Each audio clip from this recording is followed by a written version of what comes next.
नमस्कार दोस्तों। बहुत सारे लोगों का ये क्वेश्चन होता है कि वो आईएलटीएस की एग्जाम दे कि पीटीई की एग्जाम दे, क्योंकि उनको कंफ्यूजन होता है कंट्री में। कई लोगों का फिक्स नहीं होता कि उनको कनाडा जाना है कि ऑस्ट्रेलिया जाना है। तो अगर आपकी कंट्री फिक्स है तो बहुत सारे लोग आपको ये सजेस्ट करेंगे कि आपको ऑस्ट्रेलिया अगर आना है तो पीटीई दो, और अब तो कनाडा में पीटीई एक्सेप्ट होने लगी है। तो आज की वीडियो में मैं अपने पर्सनल एक्सपीरियंस से आपको बताऊंगा कि मैंने दोनों एग्जाम दी हुई है, क्योंकि मैंने आईएलटीएस दी थी यहाँ पे आने से पहले। क्योंकि जब मैं 2019 में यहाँ पे ऑस्ट्रेलिया में आया था तो उस टाइम पे पीटी चल रही थी, बट उतनी इतने स्केल पे नहीं थी। इंडिया में बहुत सारे लोगों को पता नहीं था कि पीटी की एग्जाम भी होती है जो ऑस्ट्रेलिया एक्सेप्ट करती है। उस टाइम पे एक जगह पे मुझे फ्री में एडमिशन दे रहे थे पीटी में, बट मुझे पता नहीं था तो मैंने एडमिशन भी नहीं लिया। मैंने आईएलटीएस की एग्जाम दी। तो आईएलटीएस की प्रिपरेशन मैंने वहां पे की थी, इंडिया में यहाँ पे आने से पहले। और यहाँ पे आने के बाद जब मैंने पीआर अप्लाई किया, हमारा 491 का वीजा जब हमने अप्लाई किया, तो उस टाइम पे मैंने पीटी की एग्जाम दी थी। तो आज की वीडियो में मैं आपको अपने पर्सनल एक्सपीरियंस से बताऊंगा कि पीटी की एग्जाम अच्छी है कि आईएलटीएस की एग्जाम अच्छी है। तो मैं आपको ये तो नहीं बताऊंगा कि कौन से मॉड्यूल है, कैसे एग्जाम देनी है, किस मॉड्यूल में कितना है, ये तो आपको सबको पता है। और आपको ये बहुत सारे वीडियोस मिल जाएंगे जो प्रोफेशनल पीटी और आईएलटीएस की एग्जाम में की प्रैक्टिस करवाते हैं उसके। मैं आपको सिर्फ इतना बताऊंगा और आपको बताऊंगा कि आपको कितना कॉन्फिडेंस चाहिए अगर आपको एग्जाम देने जाना है तो। और ये सारी एग्जाम में आपके इंग्लिश से ज्यादा आपका जो कॉन्फिडेंस होता है और आपकी जो प्रैक्टिस होती है वो मैटर करता है। तो मैं आपको अपना खुद का एग्जाम्पल बताऊंगा कि मेरी इंग्लिश इतनी अच्छी नहीं थी, बट फिर भी एक ही बार में मेरे दोनों चीजें हो गई। पहली बार में मुझे एडमिशन के लिए जो बैंड चाहिए थे वो मिल गए, और पहली बार में मुझे जो पीआर की फाइल करने के लिए बैंड चाहिए थे वो मिल गए।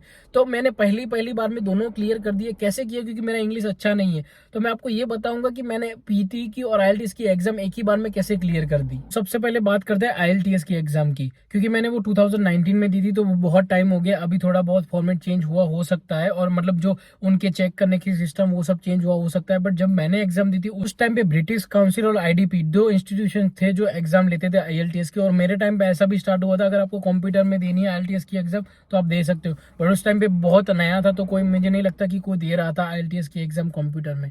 तो आईएलटीएस की एग्जाम तो आपको सबको पता है, और आपको ये भी पता है अगर आप तैयारी कर रहे हो ऑस्ट्रेलिया कनाडा की तो कौन से 4 मॉड्यूल है उसमें, speaking, listening, writing and reading. तो जब मैंने आईएलटीएस की प्रिपरेशन स्टार्ट की थी तब मैं इंग्लिश बैकग्राउंड से नहीं था, तो ऑब्वियसली मेरे लिए आईएलटीएस हार्ड था, स्पेशली रीडिंग एंड राइटिंग। क्योंकि रीडिंग में हमको बहुत कम टाइम मिलता था और बहुत सारे क्वेश्चन होते हैं जो हमको बहुत जल्दी में करने होते हैं, और उसमें कोई फिक्स फॉर्मेट नहीं होता है। थोड़ी बहुत टिप्स थी जो हमारी टीचर हमको देती थी, हमने वो फॉलो करने का ट्राई किया, पर फिर भी उसमें अच्छे मार्क्स नहीं आते थे मेरे कभी। और उसके साथ साथ जो राइटिंग होता है उसमें, राइटिंग में भी थोड़ा बहुत कॉम्प्लिकेटेड होता है, क्योंकि उसमें सेंटेंस फॉर्मेशन और वो सब होता है। हमारे तो सेंटेंस फॉर्मेशन कुछ होता ही नहीं है। अगर हमारा ग्रामर अच्छा नहीं है, अगर हमने इंग्लिश मीडियम में स्टडी नहीं की तो हमारा सेंटेंस फॉर्मेशन तो कुछ भी हो सकता है। अभी भी यहाँ पे ऑस्ट्रेलिया में 4 साल हो गए, फिर भी सेंटेंस फॉर्मेशन तो गलत ही होता है। इंग्लिश बोल लेते हैं पर सेंटेंस फॉर्मेशन का कुछ पता नहीं होता कि कैसे चल रहा है। और हम सिर्फ नहीं, बहुत सारे लोग होते हैं, इवन गोरे लोगों का भी ऐसा कुछ नहीं होता कि उनको सेंटेंस फॉर्मेशन, उनका इंग्लिश करेक्ट होता है, सेंटेंस फॉर्मेशन का ऐसा कुछ नहीं होता है। बट अगर आप आईएलटीएस की एग्जाम दे रहे हो तो उसमें राइटिंग में आपका सेंटेंस फॉर्मेशन, वो जो फॉर्मेट होता है वो सब अच्छा होना चाहिए, तो ही आपके मार्क्स अच्छे आएंगे राइटिंग में। तो जैसे कि मैंने बताया कि मैं इंग्लिश मीडियम में मैंने स्टडी नहीं की थी, मेरा ग्रामर भी इतना अच्छा नहीं था। तो जब मैं आईएलटीएस देने की मैंने प्रिपरेशन स्टार्ट की तो उस टाइम पे मुझे इतना कॉन्फिडेंस नहीं था कि मेरे बैंड एक बार में आ जाएंगे। और बहुत सारे लोग थे जिनके एक बार में नहीं आ रहे थे। तो मैं जिसके साथ जा रहा था वो लोग तो ऐसा बोल रहे थे कि आप एक बार, पहली बार एग्जाम दो सिर्फ ट्राई करने के लिए, डेमो, कि आप देखो कैसा है एग्जाम का स्ट्रक्चर, कैसा है, आप जाके देखो एनवायरनमेंट कैसा है, उसके बाद फिर दूसरी बार तीसरी बार में आप सोचो कि आपके बैंड अच्छे आएंगे। पर मैंने सोचा भाई $15,000 तो ऐसे आएंगे नहीं, तो हमको एग्जाम देनी है, एक बार में देनी है, कुछ भी हो जाए पास होना है। मतलब पास, यहाँ पे पास तो कुछ नहीं होता है, पर कुछ भी हो जाए मेरे को डिजायर जो बैंड है वो लाने हैं। तो मैंने 3 महीने कंटिन्यूअस बहुत मेहनत की, मैं पूरा दिन आईएलटीएस ही करता था।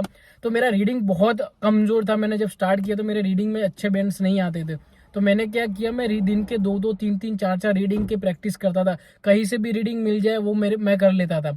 तो उसकी वजह से जब मेरा एग्जाम का रिजल्ट आया तो मेरा सबसे अच्छे बैंड रीडिंग में ही आए थे। तो मैं आपको अपना आईएलटीएस का रिजल्ट बताता हूँ, जो मुझे नहीं लग रहा था कि पहली बार में इतना आएगा, जो आ गया। एक में कम थे बट 3 मॉड्यूल में अच्छे बैंड थे। तो मेरे लिसनिंग में थे 6.5, रीडिंग में भी थे 6.5, राइटिंग में थे 6, और स्पीकिंग में मेरे को आए थे 5.5। स्पीकिंग में मुझे पता नहीं, पहले से थोड़ा डर था।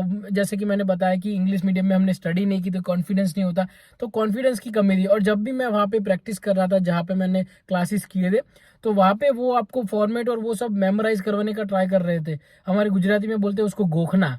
तो गोखड़ पट्टी करवा रहे थे, तो मतलब आपको सब कुछ याद करना है और उसी के हिसाब से आंसर देने, तो उसमें मैं ज़्यादा कंफ्यूज हो रहा था।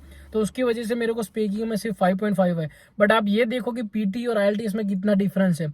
यहाँ पे आने के बाद जब मैंने पीटी की एग्जाम दी तो स्पीकिंग में मुझे 89 आए 90 में से, तो नियरली 8.5 बैंड्स। तो ये डिफरेंस है पीटी और आईएलटीएस की एग्जाम का, कि आपके जिस मॉड्यूल में आईएलटीएस में बैंड नहीं आ रहे उसमें आपके पीटी में आ जाएंगे। तो जैसे मैंने पहली बार एग्जाम दी तो ओवरऑल मेरे 6.5 हो गए और एक में 5.5 थे, तो थोड़ा कंफ्यूजन था कि कहाँ पे अप्लाई करें, क्योंकि 5.5 बैंड में मैंने बहुत सारे लोगों से सुना था कि सब लोगों का रिजेक्शन आ रहा है, स्पेशली कनाडा अगर आप अप्लाई कर रहे हो तो। और बहुत सारी यूनिवर्सिटी ऐसी थी ऑस्ट्रेलिया में जो एडमिशन नहीं दे रही थी स्टूडेंट्स को 5.5 बैंड पे। बट मुझे 2-3 यूनिवर्सिटी मिलके, स्पेशली जिस यूनिवर्सिटी में मैंने स्टडी की यहाँ पे आके, वो यूनिवर्सिटी सबको 5.5 में बहुत सारे लोगों को एडमिशन दे रही थी, क्योंकि उनको सिर्फ स्टूडेंट्स चाहिए थे।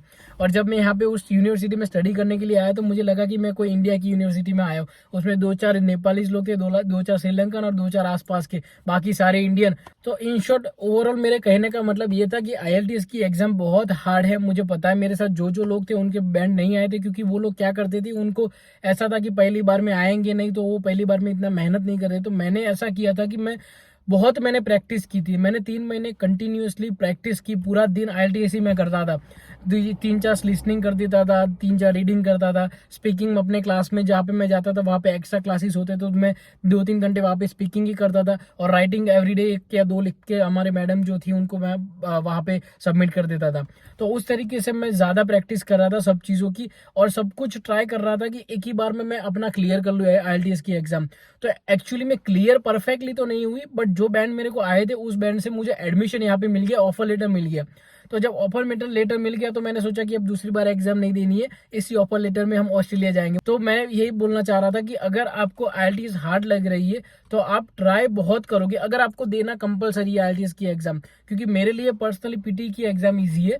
बट अगर आपको आईएलटीएस की एग्जाम देना कंपलसरी है, कि ऐसा है कि आपको आईएलटीएस की एग्जाम ही देनी पड़ेगी, तो आपको एक ही ट्राई में अगर बैंड लाने हैं तो आपको बहुत प्रैक्टिस करनी पड़ेगी। अगर आपका बैकग्राउंड इंग्लिश का नहीं है और आपको कॉन्फिडेंस इतना नहीं है, तो आप पूरा दिन बस प्रैक्टिस करते रहो। प्रैक्टिस ये क्या होता है कि एक बार आपका प्रैक्टिस हो जाता है तो आपके माइंड को पता चलने लगता है कि इसका आंसर ये आएगा, इस तरीके से मैं इसको लिखूंगा। तो आप ज्यादा प्रैक्टिस जितनी करोगे उतना ज्यादा चांस है कि आपके बैंड आएंगे। आप क्लासेस कितने भी कर लो, आप लाखों डॉलर के क्लासेस लगा दो, सॉरी आप लाखों रुपीज के क्लासेस लगा दो, आप पूरा दिन क्लासेस में पड़े रहो, बट आप खुद से प्रैक्टिस नहीं करोगे तो आपके आईएलटीएस में बैंड जल्दी नहीं आएंगे, आपको 2-3 ट्राई देने पड़ेंगे। तो अगर आपको एक ट्राई में बैंड लाने हैं तो आपको अच्छा ट्राई करना पड़ेगा, एक ही बार में बहुत मेहनत करनी पड़ेगी आपको। पूरा दिन रिपीट प्रैक्टिस करते रहो जी, जो मिलता है उसको प्रैक्टिस में डाल दो अपनी, तो आपके एक ट्राई में बैंड आ जाएंगे और आपके पैसे बहुत बचेंगे, क्लासेस के भी और एग्जाम के भी। अब बात करते हैं पीटी की एग्जाम की। तो पीटी की एग्जाम तो मैंने लास्ट ईयर ही दी थी। यहाँ पे आने के बाद मैंने एक जगह पे क्लासेस तो लगवाए थे, बट मैंने एक भी दिन यहाँ पे अटेंड नहीं किया था, क्योंकि उस टाइम पे मैं कॉलेज में स्टडी कर रहा था, तो उतना मन नहीं लग रहा था। और जब तक सर पे नहीं आता आपके कुछ, तब तक आप मेहनत करते नहीं हो। तो उस टाइम पे तो मैंने कुछ नहीं किया। जब यहाँ पे होबार्ट में आए, तो अब जब हमको फाइल डालनी थी, 5-6 महीने बाकी थे, तो मैंने सोचा कि अब पीटी की एग्जाम देनी पड़ेगी, क्योंकि उसके अलावा कोई ऑप्शन नहीं है। क्योंकि 6 बैंड यहाँ पे ऐसा था कि 6 बैंड पे भी आपको मिल सकता है, तो जितने ज्यादा आएंगे उतने आपके पॉइंट बढ़ेंगे, बट 6 बैंड पे आप फाइल तो लॉन्च कर ही सकते हो। बट मैंने सोचा कि 7 आ जाएंगे तो 10 पॉइंट एक्स्ट्रा मिल जाएंगे एक बार में अगर ट्राई करेंगे तो फिर मैं यहाँ पे मैंने ऐसा कोई छुट्टी वुट्टी नहीं ली थी, अपनी रेगुलर जॉब कर रहा था। बट जॉब से आने के बाद 5-6 घंटे एवरीडे मैं प्रैक्टिस करता था। उसमें भी मेरे को रीडिंग में थोड़ा सा प्रॉब्लम था, क्योंकि रीडिंग में थोड़ा अलग अलग आता है, और जैसे कि मैंने बताया अगर ग्रामर आपका अच्छा नहीं है और स्पेलिंग्स आपके अच्छे नहीं है तो रीडिंग में आपको थोड़ा सा प्रॉब्लम हो सकता है। बट यहाँ पे पीटी में ऐसा है कि लिसनिंग में भी थोड़ा सा प्रॉब्लम है। तो अगर हम आईएलटीएस में 4 मॉड्यूल की बात करें तो लिसनिंग ईजी है, जैसे सबको पता है। लिसनिंग की आप जितनी प्रैक्टिस करोगे उतना आपको अच्छा होता रहेगा। रीडिंग थोड़ा सा हार्ड है, क्योंकि अगर हम इंग्लिश मीडियम बैकग्राउंड के नहीं होंगे तो आपको थोड़ा हार्ड रहेगा। राइटिंग थोड़ा हार्ड है, जैसे कि मैंने बताया, क्योंकि उसमें सेंटेंस फॉर्मेशन और फॉर्मेशन वो सब होता है, तो उसकी वजह से थोड़ा हार्ड होता है। स्पीकिंग आपके कॉन्फिडेंस के ऊपर डिपेंड करता है।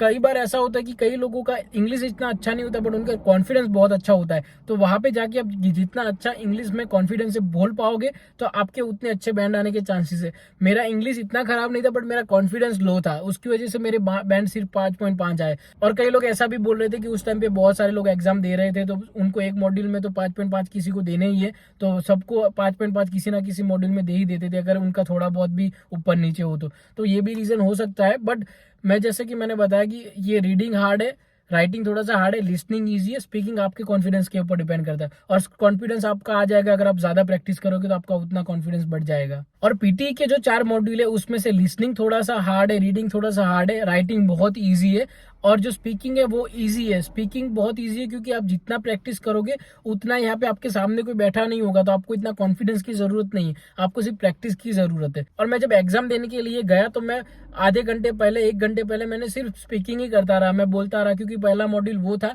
तो उसमें अगर कॉन्फिडेंस आ गया तो पीछे के 3 मॉड्यूल में भी आपको कॉन्फिडेंस आ जाएगा। तो मैं पूरा दिन बोलता रहा, मैंने बहुत प्रैक्टिस की स्पीकिंग की, तो उसकी वजह से स्पीकिंग में मेरे को 89 आ गए, बाकी सब में 7 और 7.5 ऐसा कुछ था। तो ओवरऑल मेरे मिला के 7.5 बैंड हो गए एक बार में पीटी में, जिसमें मेरे को कॉन्फिडेंस नहीं था कि मुझे एक बार में आ जाएंगे। बट जैसे कि मैंने बताया, आप अगर प्रैक्टिस ज्यादा करोगे तो आपके बैंड आने के चांसेस एक ही बार में है, क्योंकि एक पहली बार में आपको कॉन्फिडेंस नहीं होता है, बट आपको जो तैयारी होती है वो ज्यादा होती है, क्योंकि दूसरी बार में फिर थोड़ा सा फर्स्ट एड हो जाते हो, तीसरी बार में और ज्यादा फर्स्ट एड हो जाते हो।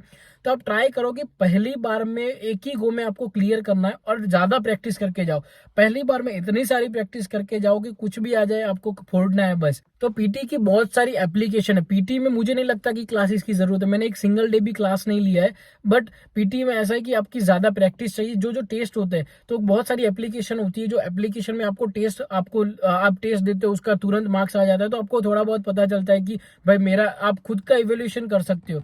तो आप अपनी सेल्फ को जब इवेल्यूएट करोगे तो आपको पता चलेगा कि आपको इस मॉड्यूल में आपको इंप्रूव करना है। तो वो सारी एप्लीकेशन अगर आप यूज करोगे, क्लासेस से ज्यादा आप उसमें ज्यादा फोकस करोगे, क्योंकि जैसे कि ये एग्जाम कंप्यूटर बेस्ड है पीटीई की, तो जैसे कि ये कंप्यूटर बेस्ड एग्जाम है, तो अगर आप प्रैक्टिस भी कंप्यूटर बेस्ड सॉफ्टवेयर में करोगे तो आपको ज्यादा पता चलेगा। क्योंकि अब जब क्लासेस में जाओगे तो वहां पे आपका इवोल्यूशन कोई बंदा कर रहा होगा, तो वो आपका इवोल्यूशन थोड़ा अलग कर सकता है जो कंप्यूटर कर रहा है उससे, क्योंकि कंप्यूटर्स में थोड़े बहुत अल्गोरिदम होते हैं जो यूज करता है वो। जैसे कि मैंने बताया कि अगर एप्लीकेशन में आप प्रैक्टिस करोगे तो आप अपनी सेल्फ को इवेल्यूएट कर पाओगे, तो उसकी वजह से आपको पता चलेगा कि आपको कितनी प्रैक्टिस किस मॉड्यूल में ज्यादा करनी है। तो ज्यादा प्रैक्टिस करोगे तो आपके बैंड आने के चांसेस ज्यादा है, जितनी ज्यादा प्रैक्टिस करोगे उतने जल्दी आपके बैंड आ जाएंगे। तो अगर आप कोई भी एग्जाम की तैयारी कर रहे हो, पीटी या IELTS, आई होप कि आपके बैंड, जो भी डिजायर बैंड है वो जल्दी से आ जाए। आपको कहीं पे भी जाना है, कनाडा जाना है, ऑस्ट्रेलिया आना है, आपका ड्रीम जल्दी से पूरा हो। I wish you all the best. अगर आपको वीडियो अच्छा लगा तो प्लीज वीडियो को लाइक कीजिए, हमारे चैनल को सब्सक्राइब कीजिए। मिलते हैं फिर नेक्स्ट वीडियो में, तब तक के लिए बाय बाय।